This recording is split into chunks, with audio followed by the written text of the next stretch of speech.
Okay. Little explanation. It turns out that the film I wanted to review was limited release, and so was my backup. And I know there's a lot of other films coming out this same week, but let me rattle off real quickly why I'm not reviewing them. Limited?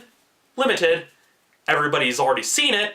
Why are these movies still being made? And I have enough conservative family values preached to me on a daily basis because I live in Utah. With that said, let's move on to this week's episode of Romney's Reviews.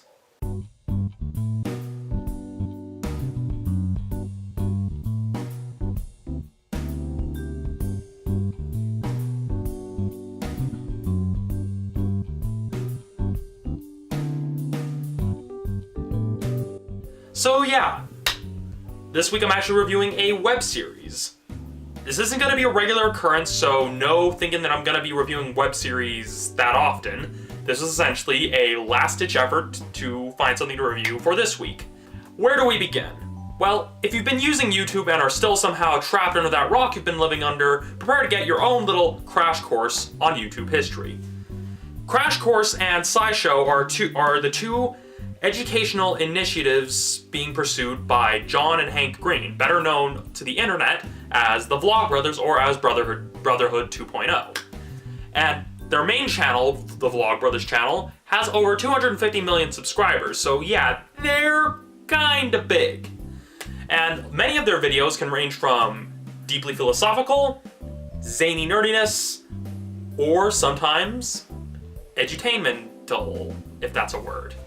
Unfortunately, they don't have crash course grammar yet.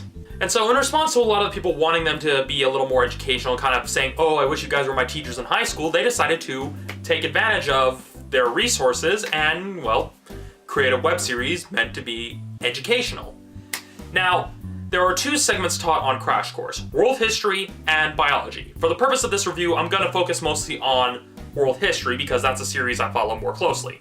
Sorry, Hank, but hey, I watch SciShow, I think that balances it out. The world history segments progress in a fairly chronological pattern, starting with the agricultural revolution of early man, and then we take a look at a lot of the ancient civilizations, such as Mesopotamia, ancient Greece, ancient Rome, ancient Egypt. I know I probably said that in a very backwards order, but I don't really care. And then we also take a look at topics that are still under debate between historians today, such as why Rome fell, the significance of the Renaissance, as well as the conflicting accounts of the death of Captain James Cook.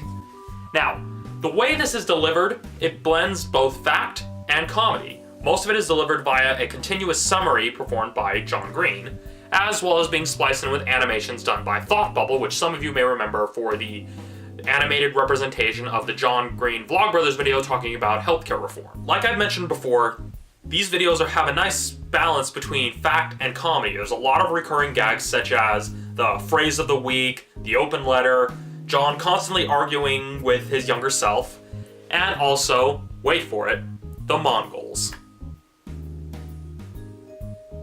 Yeah, I can't really put the clip. I kind of don't want to piss off the copyright giants that are YouTube. And yeah, that was a poor attempt at a joke.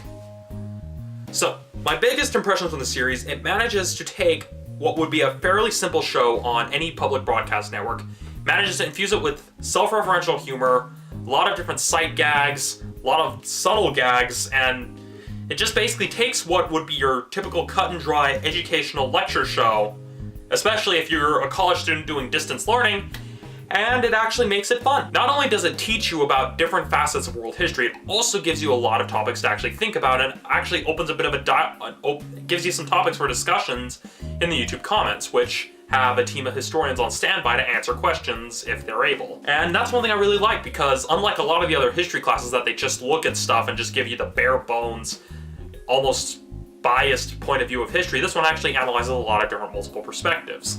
And some of the episodes are zanier than others, like there are some episodes where they can't be as zany, like the episode on the African slave trade, and then there's also some of the really zany episodes, such as, well, the Mongols. I cannot recommend this show highly enough. It's a very good resource if you're in a world history class, and I'm certain it's a good resource if you're in a biology class, because I've seen some of the biology episodes, and although it's a starkly different formula from the world history videos, it's still just as informative.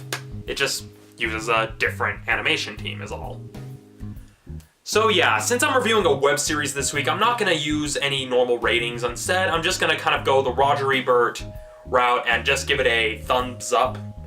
If I had a second person with me, there would probably be a second thumb in there. So yeah, that's my rating. 2 thumbs up on Crash Course, the world history series. Biology is a really good series too. I'm just not as interested, so yeah, that's all I really have to say about it. And that's it for this week's episode of Romney's Reviews. I hope you enjoyed it, and hopefully, well, no, this actually has been confirmed. Next week, I'll be taking a look at Dread. See you then.